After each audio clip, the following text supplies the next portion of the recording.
We're going to go ahead and hear from the car owners from tonight's 30th annual NASCAR Sprint All-Star Race, won by Jamie McMurray, who drove the #1 Bass Pro Chevrolet to victory in the Sprint All-Star Race. And that's Chip Ganassi Racing with Felix Sabates. Congratulations to both of you guys. It's your first Sprint All-Star win, Chip, and that's got to be a big deal for you. Congratulations. Thank you. Felix, congratulations to you as well. Thank you. Chip, what's it mean to win the Sprint All-Star race? And certainly the way that your race team has been performing this year, been very, very impressive. And we know how good Jamie McMurray is here at Charlotte Motor Speedway. Just talk about what this means to your race team.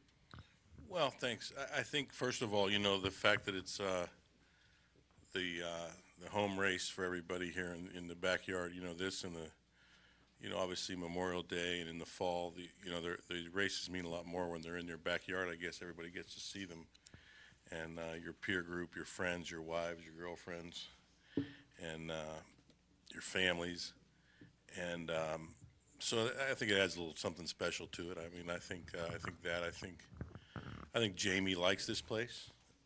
Number two, I think he's got a little nose for the front. You know, when he gets a little sniff of the front there, he kind of gets calm all of a sudden and settles down. He seems to like it at the front. You know, when he's in the, you know, we like to. I think Keith made some great calls tonight. You know, I think the call was really made, I want to say, in segment 2. You know, the call was made in segment 2 that I think enabled him to win the race. You know, to be there at the end in the mix at the front, obviously.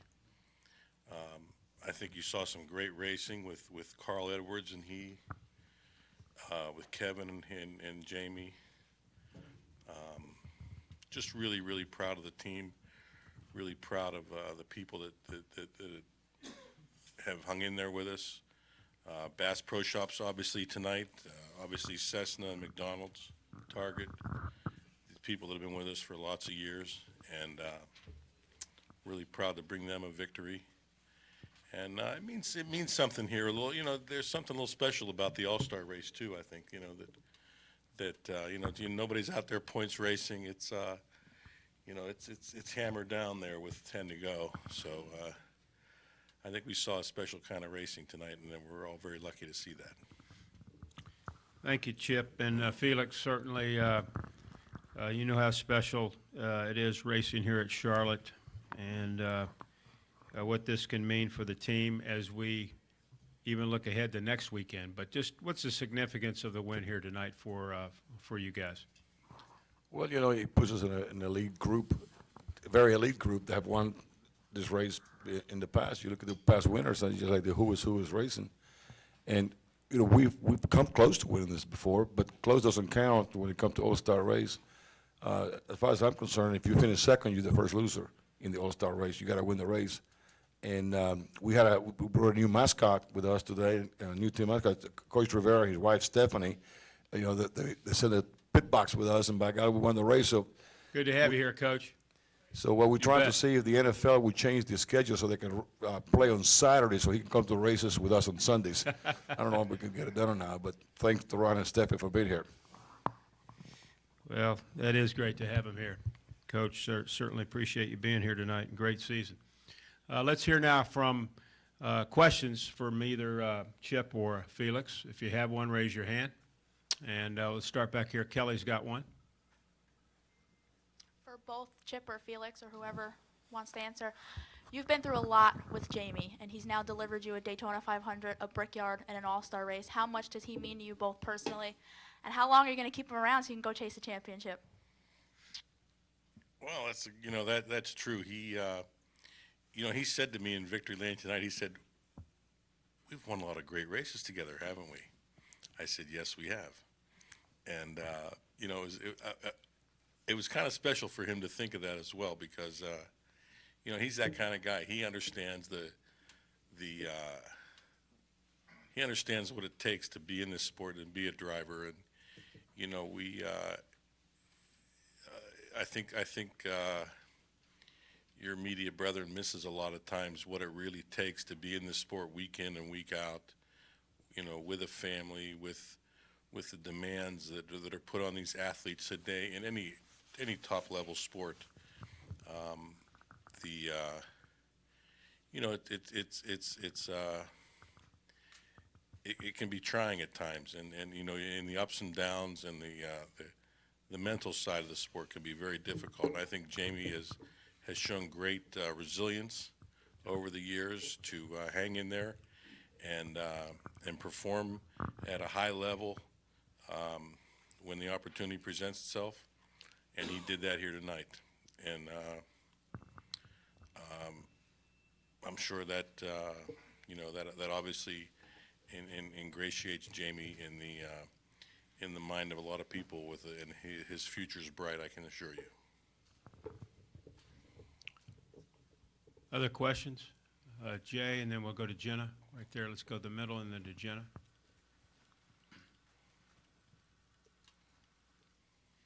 Jay Pendle of Fox Sports.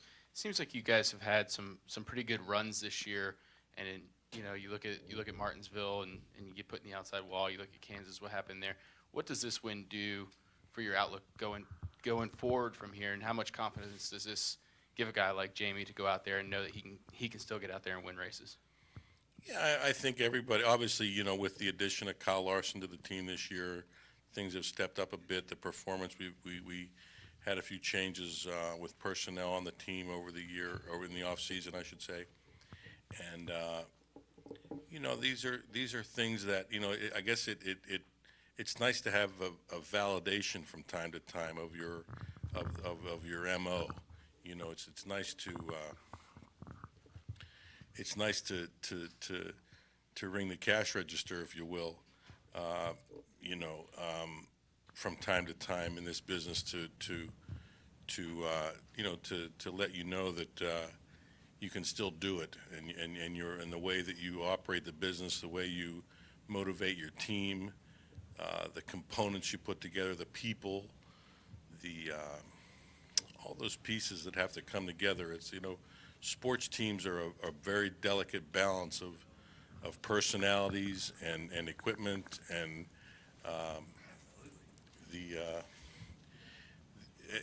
you know, it's nice, like I said, to validate that from time to time. Let's go to Jenna, and then we'll hear from Jamie and Keith. Jennifer, AP. Chip, were you always coming today? Were you always coming here tonight? Well, yeah, you meaning I was in Indianapolis earlier today. And with the second part of my question being, and not to mean to cut you off, Yes. but we only were able to follow peripherally what happened in Indy today. Does this victory sort of turn your day around? Well, yes, we obviously didn't have a great day in Indianapolis, and you're damn right it turned my day around. It's going to turn. It could turn tomorrow around too. And Here, here. yes, this might turn around a few more days, as a matter of fact. Yes, this has the ability to do that. Thank you, Jenna. But it didn't deter you from coming here today? What would it deter me? No, I mean, no, I wasn't going to. You know, I could have. You know, we have a two-car team, and one of our cars was in this race, so I was going to be here. Thank you. Yes. Okay, let's keep Chip and Felix up there if we could, please. But now let's hear from our race winner, and that's Jamie McMurray, the #1 Bass Pro Chevrolet. For Jamie with you guys. We got to go to Indianapolis. okay, gotcha. Congratulations, guys, both of you. Okay. I just kissed you. Thank you. Thanks. Watch that step. See you guys. Okay, Jamie McMurray is our race winner. Wins his first sprint all-star race, and led a race high 31 laps, Jamie. And this big win for you here. It's got to be a big win for you here tonight. I know how much you like racing here at Charlotte and have had success here before at the Speedway, but just talk about what this means, not only right down this moment in time in your career, but also in your career overall, winning this. This is a big deal, winning this race. Yeah, I mean, this is. Hello. So this is just really awesome moment. It's so much different than winning the Daytona 500 or the Brickyard because there are no points, and I think the mentality going into to that last segment is just all or nothing, and that was my my thought process. I'm like, I don't really care if we wreck. I don't care what happens. I'm racing for $1 million. I get to start on the front row, and I'm going to make the very most out of the restart and everything that goes with this. So it was awesome. It's 3 or 4 of the hardest laps I've ever driven in my racing career, and it's one of those memories that I hope that I never forget. I have like such a clear vision of those 3 or 4 laps with the 99 car being on the inside of me.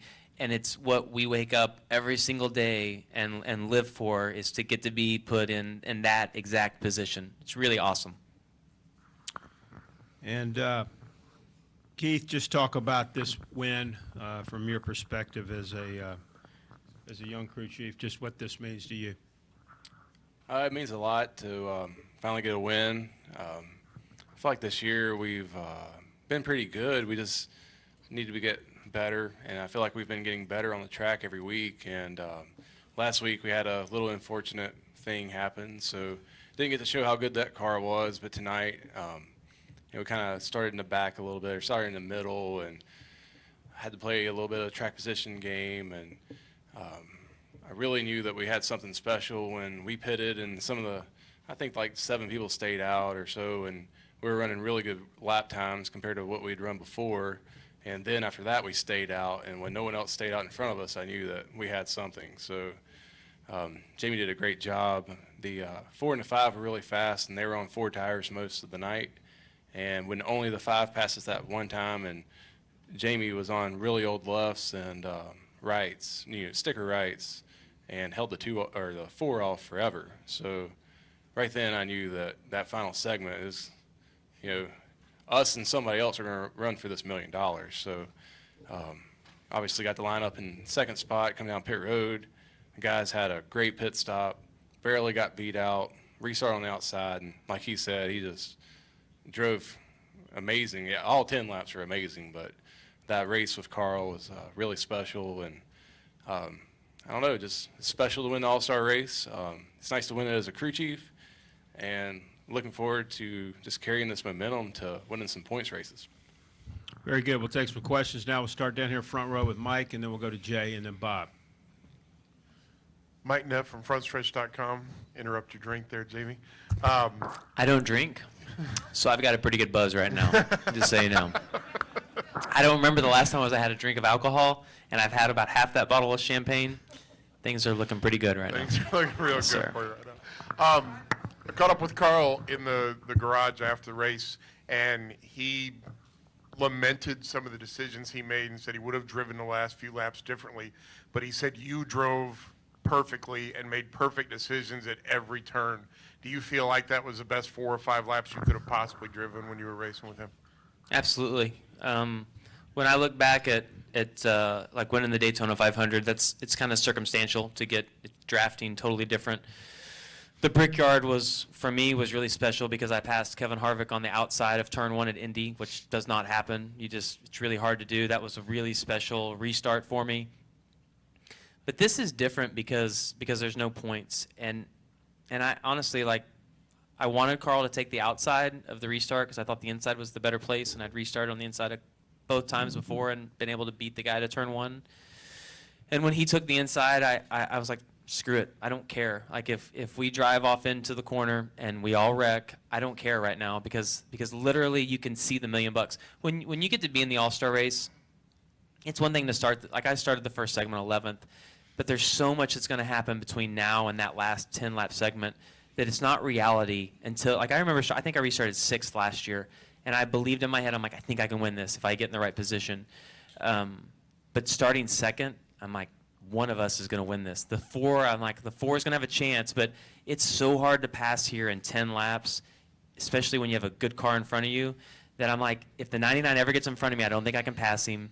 And a couple of those, I was telling Keith on the way over here, a couple of those laps when he was inside of me. We drove off into turn one, and I felt like I was 300 feet deeper than I'd ever driven into that corner in qualifying trim, and I could hear his exhaust, and he hadn't let off yet. And I'm like, I don't care. I'm just staying wide open until he lets off, and I'm going to carry a little more speed. And it was so much fun to like run up the racetrack with him, knowing that like on the end of that is $1 million. And I can't explain to you guys how unbelievable that is to hold a check up for that much money. It's crazy. I can't even make sense of what's going on right now. It's awesome. Really, it's like just it's ultimately what a race car driver wakes up every single day to be put in that position. That's unbelievable. Let's go to who's up next? Jay? Go ahead, Jay. Jay Pennell with Fox Sports. You guys have had some pretty strong runs this year and just some tough luck. You look at Martinsville and Kansas, for instance. What does winning this race, even though it's not a points race, do for you guys going forward, knowing how much wins mean this year? Well, I'm going to let Keith answer this as well, but my take on tonight, what makes tonight so special is that it's all about a team effort. I feel like I did a really good job as a driver. Keith did a great job of when we had the caution in the second segment, we pitted, and I could listen in his voice. I thought, he's going to make me stay out the next segment on old tires, and I don't want to do that. But I could tell that's what he wanted to do. Because it's all about just trying to score the most points you can in those first 4 segments for a good, starting spot in the last 10 laps. And also about our pit crew. To be able to come in second place, first or second place, on the last segment of the All-Star race, there is no more pressure that you can put on a pit crew, I think, than that. And so for those guys to come through with an amazing stop, and if the 99 hadn't had the first pit stall, we would have come out first. That's so cool for a complete team effort. And I think it shows the strength of not only Keith and I, but also our pit crew. And that's a really good feeling to know that your entire race team is capable of winning. Who else had a question downstairs? Let's go Jenna, Dustin, Bob, and then press box.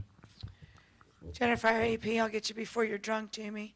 You said You're too late, Jenna. you said in Victory Lane, you said in Victory Lane about Keith that he was. I think you said he was a hidden gem or something like that, and how lucky you were to have gotten him. Absolutely. Why do you think that about him, and why is this relationship working? Well, when I look at Keith, I think it's really hard. And when I think back to the beginning of my Sprint Cup career, I watched guys move up from engineers to crew chiefs, or guys that were on teams up to crew chiefs, and like sometimes you could see it, like I think he can make it, and then other times you're like, I don't know. But I had heard Keith Rodden's name for years, and heard people say just great things about Keith. And last year, I went over to Keith's house, and we sat in his basement and talked for, 15 or 20 minutes. And when I left, I came out and I called Max. I'm like, that's the guy. I'm like, you got to figure out how to make it work. I'm like, no matter what you have to pay him, what you have to do, get that guy. Because I like everything about him. There wasn't anything anything negative about that. And whenever everything worked out, I talked to Casey on the phone. And Casey's like, man, you got a really good guy, and I think he's going to do an amazing job for you. And Keith just all around, incredibly intelligent. Like obviously we all know that, but also very race savvy, good at calling the races, lots of common sense. He has everything it takes to be extremely successful, and I think tonight showed that he's willing to take a little bit of a chance on staying out. Putting 2 tires on, that's hard. Those are tough decisions, because if it doesn't work out, I think it's hard to go home at night as a crew chief when you feel like you've made the wrong decision. But he made all the right decisions tonight, and I just, having confidence in someone, especially as a driver, in the guy that is ultimately responsible for your car, which has your name on it and is your life, right? That's huge, and I have so much confidence in not only his ability to make my car fast, but also to make the right decisions on pit road and make all of just get us to victory lane. He's done a great job. It's really hard to say that, just so you know, when someone's sitting 3 inches from you. It's kind of hard, but he's done a really good job. Let's go to Dustin, Bob, and then press box. Dustin Long of MRN.com for Jamie. I am listening. Okay. Obviously, in your career, you've won some of the biggest races, but you've also had, certainly the struggles were certainly some down years. Your career seems like there's been a lot of highs and lows. How have you persevered? Because you seem to be somebody that takes everything even personally to the nth degree, and it really kind of carries with them. How have you kind of handled these highs and lows, and how have you kind of persevered to get back to this point tonight? Well, it's really hard. I mean, I won't lie. I feel like I'm harder on myself probably than anyone else is. And when you go through the garage and you look at drivers who are with really good teams, some of them are having bad years, and if you think that they're not doubting their ability or down on themselves, they are. I mean, because that's just the way our sport works. I think it's the same way in whether it's golf or baseball. I think when you're not doing well, you always wonder if you're capable of competing at this level. So I've had the absolute best moments of my career, and I've had some really, really tough times. And it's hard, but you just have to believe that you get in the right position. And for me this year, and Keith coming over, and the amount of money and effort that Chip and Felix have put into our team, that makes you believe, that helps. And even though you guys don't see it most likely, our team, when I look at our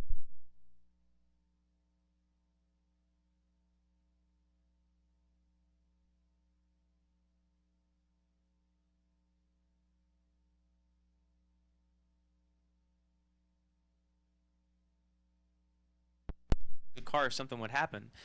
And that's really frustrating, and that gets your confidence down. But I texted Keith last week. I'm like, man, keep your head up. We're doing our cars are really fast, and that's the hardest part of this sport is to have fast cars. Luck, good luck, bad luck, that happens. But if your cars are slow, that's hard to fix in a short amount of time. And we've had awesome cars. I mean, both teams have run really well this year. So it's tough when things are going bad, but I've also got to live. I mean, like the Daytona 500, Brickyard 400, the All-Star race now. I've got to live some of the greatest victories that you can have in this sport. It's unbelievable. Let's go to Bob, and then we'll go to Press Box. Bob Hocker, Sport News. For both of you, I'm curious how much your past history here have impacted your race today. Keith, considering that the 5 had been a very successful car here in the past, were you able to bring anything that you learned from there specifically for this track? And Jamie, you having won at this track before, did that give you the confidence to be able to race Edwards that hard? I will take all 3. Not really. Just everything changed this year with the no ride height rule, so you can start your car out on pit road at whatever ride heights you want to start. So that pretty much wiped out everything that we had done the last 2 years. Just kind of racing here a lot, really paying attention, keeping up with the track, that sort of thing that Ray and Kenny really instilled in me. So that sort of thing is there. It's still Charlotte, right? But no setup or no technical things really. Just kind of keeping up with the racetrack, and it's so hard because you practice during the day. This race was all during the night. I didn't like the 42. I thought was really good in practice, and I think they were going to have a really good race last night, and had a little issue. But I just didn't pay a lot of attention to it because it wasn't the same conditions as what we raced tonight. And until we do this, we don't really know how it'll be. So we, Jamie had one thing he kind of wanted to do to the car, and we had some other things, and we actually changed a good bit of stuff tonight for the race, and it worked out. So I'm happy about that, but it doesn't always work out. So I don't know if that answered your question or not, but from the technical side, no. From keeping up with the racetrack, yes. That's so weird because Keith told me tonight before the race started that we just had the 5 car setup in from last year. So I don't know where he got that answer from just now. Well, I think that, like for me coming here, this is a really good track for me. It has been I mean, I won my first race here. We won here in 2010. This has been just a really good track for me. And when I look at, I think what Keith is saying about the ride heights is so true. But I felt good. We were, us and the 42 were one of the better cars at the test here that we had when we were trying to figure out the spoilers and the front pans and everything. And so coming back here, I mean, I felt good about it. Just 'cause it's been a good track, and I don't really disagree with what Keith's saying, but I think that he has always run well here. So I think that helps when you go to tracks that typically crew chiefs, engineers run well at, and drivers run well at. I think it's a really good combination. Let's go to press box for 3 questions. Go ahead. Lee Spencer, Motorsport.com. Jamie, how much has it helped you to have an engineering style? I didn't know you could see me. Oh yeah. Hello. An engineer for a crew chief, because in the past, I mean, you've worked with guys like, Wingo and such. I mean, it's a little different discipline, and you talked about how surprised you were that the car stuck at the, on the high groove where I guess there was a lot of debris. You guys were talking about kicking up dirt and stuff. What just made you stick up there? Well, $1 million is what made me say hell with it. I'm gonna go for it. I really enjoy having Keith. I guess what I really enjoy about Keith is I feel like when I ask him a question, he always has an answer. I feel like he's always already thought about what I am bringing up, and I ask a lot of questions, and I ask a lot of random questions, and I always feel like he has a good answer, and I think that's a really good confidence builder for a driver when you can ask a question, whether it's about pit road setups, what happened in the nationwide race last night. I feel like he's always thinking about it, and I said this last week or the week before. I talked to him on the phone a week or so ago, and he's like, I woke up at 3 in the morning and I was thinking about this, and I'm like, that is awesome that's what's going through your head at 3 in the morning. I know your wife probably doesn't enjoy that, but I love that you're constantly worried about making our car faster, because that's the kind of stuff I think about at 3 in the morning. So that side of it, I just really enjoy. I feel like he's always thinking about what we need to do to make our team and our cars better. And it's also nice, like the engineering side of it, that Keith can, if we need to look at data or simulation, he knows how to run that because he's done it in the past. And so when he talks to the engineer, he can speak at, they can talk kind of the same lingo, which is great. 2 more questions in the press box. Go ahead. Jamie, this is Thomas Pope from the Fayetteville Observer. When Chip was in earlier, he talked about that when you get a sniff of the front, you really calm down. Is that something that most drivers do, you think, or shouldn't it be the opposite? Well, I think, I don't know. That makes me feel good that he thinks that. He said that to me, too, and I didn't know what he was talking about. The truth is, and it's this way in any kind of racing, when you get to the front, the cars drive so much better. I talked to Kurt out there before the race started, and just telling him I was watching him at Indy and asking him about that, and he was explaining about 20 cars back to 10 cars back to when you get close, like how dirty the air is in IndyCar racing, and we were kind of trying to relate it to NASCAR. So I mean, I think my side of that is that when I get to the front, the car drives better because you're just in better air. Jim Utter from the Charlotte Observer. Congratulations, Jamie. Thank you. You mentioned a little earlier that you've had the opportunity to win so many big races during your career that a lot of drivers never get the chance to. I just wondered if for some reason your career ended tomorrow, how would you feel you've had a successful career based on what you've been able to accomplish, or would you feel that not being able to be in the thick of a championship hunt had somehow be something left on the table? Yeah, I don't know. I mean, that's a hard question to answer. I think being able to contend for a championship would be a great feeling. I think that's a different feeling. That's such a long battle versus, race to race and being able to win. I have been so lucky to be able to first off be in NASCAR as long as I have been, and to be able to experience the wins that I have have been involved with, and the people that I've been able to meet. So, I mean, I think it's been really successful. There's been a lot of guys come along that don't ever get to win a race, much less win, 3 of the biggest races of the year. So, yeah, I feel really lucky to be able to do what I've done. We clearing the media center, or excuse me, the press box? Okay, we'll take one more question. It'll be right over here. Actually, we'll take 2 more. Steve, and then we'll finish with Kelly. Steve Richards of PRN. What are you going to do with your winnings, Jamie? The extra money? I'm going to send my 2 kids and probably my next child that's not here yet to school. Is what, honest to God, that's what I've thought about. I'm like, school is really expensive, and you guys don't know this about me probably, but I'm very frugal, just outright tight. I am paranoid about money every day of my life, and I thought about, I've looked at what school costs and college and just getting to college, and it's most likely going to go to that.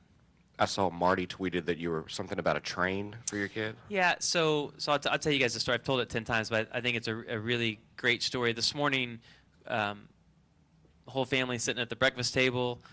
Carter and Hazel are eating cereal. I'm having some coffee, kind of looking on the internet, and I asked Carter, I said, what are you going to do today? And he's like, well, I'm going to probably play on my sandbox, Dad, and he rattled off a couple of random things that I already knew that he was going to do. And he said, Dad, what are you going to do today? And I was like, well, Carter, I'm going to go race for $1 million tonight.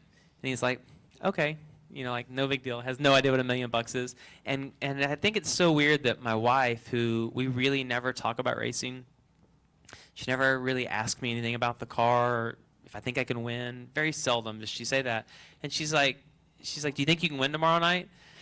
Or tonight? And I'm like, I don't know. I said, we got to get our car a little better. It's a good track. I said, if we get our car better, I think we have a chance. And she's like, Carter, if Dad were to win tonight, what would you want? And of course, most of you, if you said if you could have anything in the world with $1 million, you would pick something really expensive, right? And he's like, I'd like a new train set. I'm like, okay, it's yours, Carter. If we win, actually, whether we win tonight or not, you can have a new train set, either way. But that's really cool. I can't wait to get home and see. I'm going to end up staying here tonight because I have a small buzz right now. But I can't wait to get home and see them in the morning and bring the trophy home and get to share that moment with Carter. Carter doesn't quite get winning and losing. After Talladega race, where we ripped the splitter off our car and we're 10 laps down, and we almost got them all back, right? I was a little frustrated after the race and went back to my motorhome, and I'm going to take my suit off. And I walk in the bus, I open the door, and Carter is standing on the ottoman in our bus. And I walk in, and he puts both his hands in the air, and he's like, Dad, Denny Hamlin won, woohoo! He's excited. I'm like, Carter, I love you. I don't know what else to say. I'm like, that's he doesn't know that I should be the one to win, right? And that I really don't care if Denny Hamlin won the race, right? But so I can't wait to go home and tell him that Dad won last night. That's really cool for me. How about you, Keith? I mean, I'm sure you get a few extra dollars. Hopefully. I'm not sure. So, but everything he said is probably about how I am, and as frugal as I am, my wife is even tighter. So she's in here. So that's awesome. Yeah, she's not even embarrassed about it 'cause she knows it's true. But yeah, same kind of thing, really. I mean, gotta protect for the future and the kids, and hopefully we have a house that we'll never move out of. And if I don't want to move again anyway, ever. And yeah. I just don't really think about stuff like that, to be honest with you. Just think about racing, and when we're at home, at the house or on an off weekend like tomorrow, just looking forward to spending time with the family. And I mean, I don't know what it is with people, because we have a 2.5-year-old, almost a 3-year-old. She'll be 3 in August, and everyone gives us stuff for her. It's like no one thinks that we buy Emmy anything at all. So she has all this stuff, and I think we've spent $50 on toys in 3 years. It's awesome. So if anybody wants to donate anything, no, I'm just kidding. But yeah, no big plans to spend any money. That's pretty cool about the college. Great idea. Trust me, it's expensive. I know. Kelly over here to the far right. Kelly Grando with Popular Speed. Jamie, you and Chip have gone through a lot over the years, and you've also delivered him his first Daytona, his first Brickyard, and now the All-Star race. What does he mean to you both personally and professionally? Well, the thing about Chip with me is that he's my car owner, but since I came back in 2010, Chip is one of my best friends. When when we talk during the week on the phone, we talk a little bit about racing, but we talk more about families and anything but racing. So I was so excited that he was here tonight. He showed up. He came over after qualifying. I was really upset with myself after qualifying. I didn't feel like I did a good job. I didn't think I was aggressive enough. He came in the hauler and after the race, that's like one of the first things I thought of was I'm so glad that Chip and Felix are here, and I get to share this with them because they were in Daytona, they were in Indy, and when I look back at those races, the memories of Chip being there are really special to me, and Chip is somewhat unique, I feel like, in racing in general, because most car owners have a separate business, and they don't depend on racing to put food on the table, where Chip is all about racing. So he did a book a while back of his 100 wins, and I got to be a part of that.